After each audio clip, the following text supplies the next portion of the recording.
बोलो गुरुदेव भगवान की जय। प्यारे कृष्ण कन्हैया लाल की जय। श्रीमद् देवी भागवत महापुराण।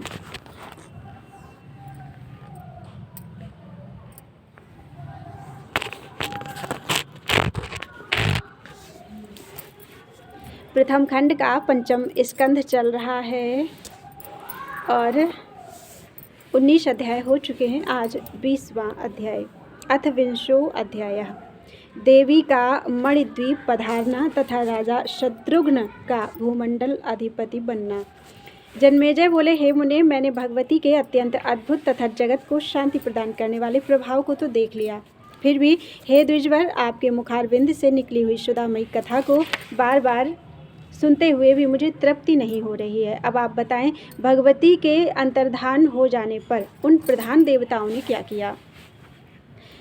देवी का यह परम पावन चरित्र मनुष्यों के अल्प पुण्यों से प्राप्त हो सकना सर्वथा दुर्लभ है। अल्प भाग्य वाले मनुष्य को छोड़कर भगवती के कथा श्रवण में सदा तत्पर कर्णपुट वाला ऐसा कौन होगा जो देवी के कथामृत से तृप्ति प्राप्त कर लेता है? जिस कथामृत का पान करने से मनुष्य अमृत प्राप्त कर लेता है, उसे जो आदर पूर्वक नहीं पीते, उन मनुष्यों को धिक्कार है। भगवती जगदम्बा का लीला चरित्र देवताओं और बड़े बड़े मुनियों के लिए भी रक्षा का परम साधन है। यह लीला चरित्र मनुष्यों को संसार सागर से पार करने के लिए एक नौका है। कृतज्ञ जन उस चरित्र को भला कैसे त्याग सकते हैं?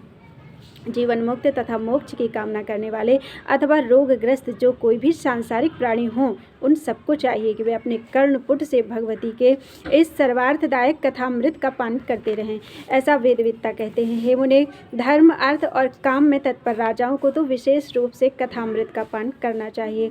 जब मुक्त प्राणी तक उस कथामृत का पान करते हैं, तब मुक्ति से वंचित जन इसका पान क्यों न करें? यह अनुमान करना चाहिए कि जिन लोगों ने अपने पूर्व जन्म में सुंदर कुंद पुष्पों, चंपा के पुष्पों तथा बिल्व पत्रों से भगवती का पूजन किया है, वे ही इस जन्म में भूतल पर भोग तथा ऐश्वर्य से संपन्न राजा होते हैं। जो मनुष्य पवित्र भारत भूभाग में यह मानव शरीर पाकर भी भगवती की भक्ति से रहित हैं तथा जिन्होंने उनकी आराधना नहीं की, वे सदा धन धान्य से हीन, रोगग्रस्त और निसंतान रहते हैं। साथ ही वे लोग दूसरों के दास बनकर निरंतर घूमते रहते हैं और आज्ञाकारी होकर दूसरों का भार ढोया करते हैं। वे दिन रात स्वार्थ साधन में लगे रहते हैं, फिर भी उन्हें अपना पेट भरने तक के लिए अन्न कभी नहीं मिलता। इस संसार में जो लोग अंधे, गूंगे, बहरे, लूले और कोढ़ी के रूप में कष्ट भोग रहे हैं, उनके विषय में विद्वानों का यह अनुमान कर लेना चाहिए विद्वानों को कि उन्होंने भगवती की निरंतर आराधना नहीं की है। जो लोग राजोचित भोग से युक्त, ऐश्वर्य से संपन्न, अनेक मनुष्यों से सेवित और वैभवशाली दिखाई पड़ते हैं, उनके विषय में यह अनुमान लगाना चाहिए कि उन्होंने अवश्य ही जगदम्बा की उपासना की है। अतएव हे सत्यवती नंदन, अब आप कृपा करके भगवती के उत्तम चरित्र का वर्णन कीजिए। आप बड़े दयालु हैं। उस पापी महिषासुर का वध करने के पश्चात देवताओं से भली भांति पूजित होकर सभी देवताओं के तेज से प्रादुर्भूत वे भगवती महालक्ष्मी कहाँ चली गईं? हे महाभाग, आपने अभी कहा है कि वे तुरंत अंतर्धान हो गईं। स्वर्गलोक तथा मृत्युलोक किस जगह वे भगवती भुवनेश्वरी प्रतिष्ठित हुईं? वे वहीं पर विलीन हो गईं या बैकुंठ धाम में विराजने लगीं, अथवा वे सुमेरु पर्वत पर विराजमान हुईं? अब आप मुझे यह सब यथार्थ रूप में बताएं। व्यास जी बोले, हे राजन, इसके पहले मैं आपसे रमणीय मणिद्वीप का वर्णन कर चुका हूँ। वह भगवती का क्रीड़ा स्थल है तथा उनके लिए सदा परम प्रिय बतलाया गया है, जहाँ ब्रह्मा, विष्णु और महेश स्थिर रूप में परिणत हो गए थे और पुनः पुरुषत्व पाकर वे अपने अपने कार्यों में संलग्न हो गए। वह परम सुंदर द्वीप सुधा सागर के मध्य में विराजमान है। भगवती जगदम्बा वहाँ अपने अनेक रूपों में सदा विहार करती रहती हैं।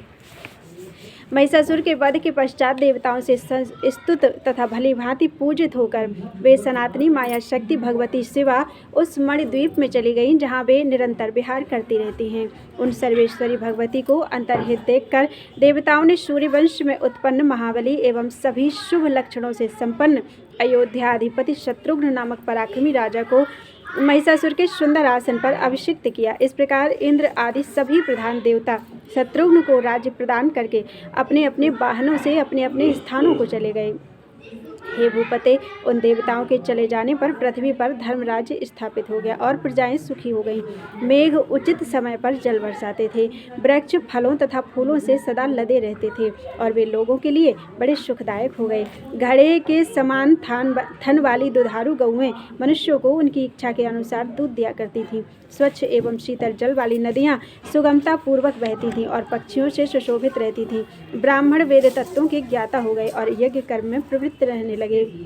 क्षत्रिय धर्म भावना से ओतप्रोत हो गए और सदा दान तथा अध्ययन में तत्पर रहने लगे। सभी राजा शस्त्र विद्या प्राप्त करने में संलग्न हो गए। वे सदा प्रजाओं की रक्षा करने लगे। उनका दंड विधान न्याय के अनुसार चलने लगा और वे शांति गुण से संपन्न हो गए। सभी प्राणियों में परस्पर मेल जोल रहने लगा। खानों से मनुष्यों को अपार धन प्राप्त होने लगा और गौशालाएं गौ समुदाय से संपन्न हो गईं। हे नृपश्रेष्ठ, उस समय धरातल पर ब्राह्मण, क्षत्रिय, वैश्य और शूद्र ये सब के सब देवी की भक्ति में संलग्न हो गए। सर्वत्र मनोहर यज्ञ मंडप तथा यज्ञ युग दृष्टिगोचर होते थे। ब्राह्मणों तथा क्षत्रियों द्वारा संपन्न किए गए यज्ञों से सारी पृथ्वी सुशोभित होने लगी। उस समय स्त्रियां पातिव्रत, धर्मपरायण, सुशील तथा सत्यनिष्ठ थीं और पुत्र पिता के प्रति श्रद्धा रखने वाले तथा धर्मशील होते थे। पृथ्वी तल पर पाखंड तथा अधर्म कहीं भी नहीं रह गया था। उस समय वेदवाद और शास्त्रवाद के अतिरिक्त अन्य कोई वाद प्रचलित नहीं थे। उस समय किसी में भी परस्पर कलह नहीं होता था, दीनता नहीं थी और किसी की अशुभ बुद्धि नहीं रह गई थी। सभी जगह लोग सुखी थे और आयु पूर्ण होने पर ही उनकी मृत्यु होती थी। किसी की अकाल मृत्यु नहीं होती थी। मित्रों में वियोग नहीं होता था। किसी पर कभी विपत्तियां नहीं आती थी। अनावृष्टि नहीं होती थी, ना अकाल पड़ता था और ना दुखदायिनी महामारी ही मनुष्यों को ग्रसित करती थी। ना किसी को रोग था और ना तो लोगों को आपस में डाह तथा विरोध ही था।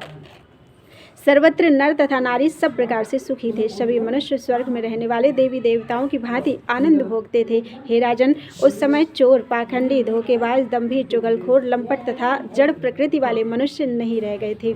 हे भूपते, वेदों से द्वेष करने वाले तथा पापी मनुष्य उस समय नहीं थे, अपितु सभी लोग धर्मनिष्ठ थे और नित्य ब्राह्मणों की सेवा में लगे रहते थे। सृष्टि धर्म के 3 प्रकार होने के कारण ब्राह्मण भी 3 प्रकार के थे, सात्विक, राजस तथा तामस। उनमें सत्ववृत्ति वाले सभी सात्विक ब्राह्मण वेदों के ज्ञाता तथा यज्ञ कार्यों में दक्ष, दान लेने की प्रवृत्ति से रहित, दयालु तथा संयम रखने वाले थे। वे धर्मपरायण रहकर सात्विक अन्नों से यज्ञ करते हुए सदा पुरोडास के द्वारा विधि विधान से हवन करते थे और पशु बलि के द्वारा कभी भी यज्ञ संपन्न नहीं करते थे। हे राजन, वे सात्विक ब्राह्मण दान, अध्ययन और यज्ञ इन्हीं तीनों कार्यों में सदा अभिरुचि रखते थे। राजस ब्राह्मण वेद के विद्वान थे और वे क्षत्रियों के पुरोहित होते थे।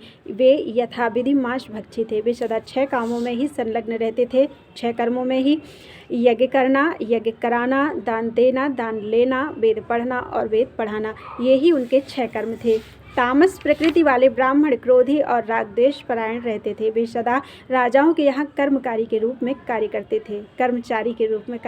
थे। वे कुछ अध्ययन में भी संलग्न रहते थे।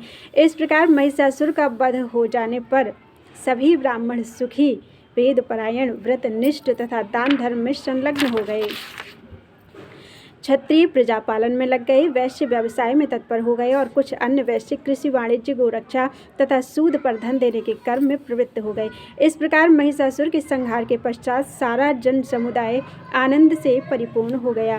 प्रजाओं की व्याकुलता दूर हो गई, उन्हें पर्याप्त धन प्राप्त होने लगा। गौएं परम सुंदर तथा बहुत दूध देने वाली हो गईं। नदियाँ प्रचुर जल से भर गईं, वृक्ष बहुत अधिक फलों से लद गए और सभी मनुष्य रोग रहित हो गए।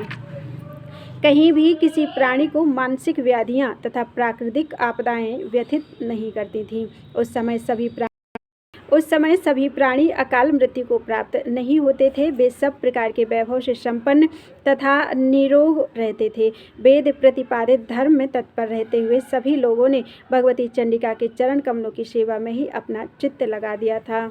इति श्रीमद्देवी भागवते महापुराणे अष्टादशसहस्रयां संहितायां पंचम स्कंधे महिष वधांतरम पृथ्वी सुख वर्णनम नाम 20वां अध्याय। बोलो वृंदावन बिहारी लाल की जय।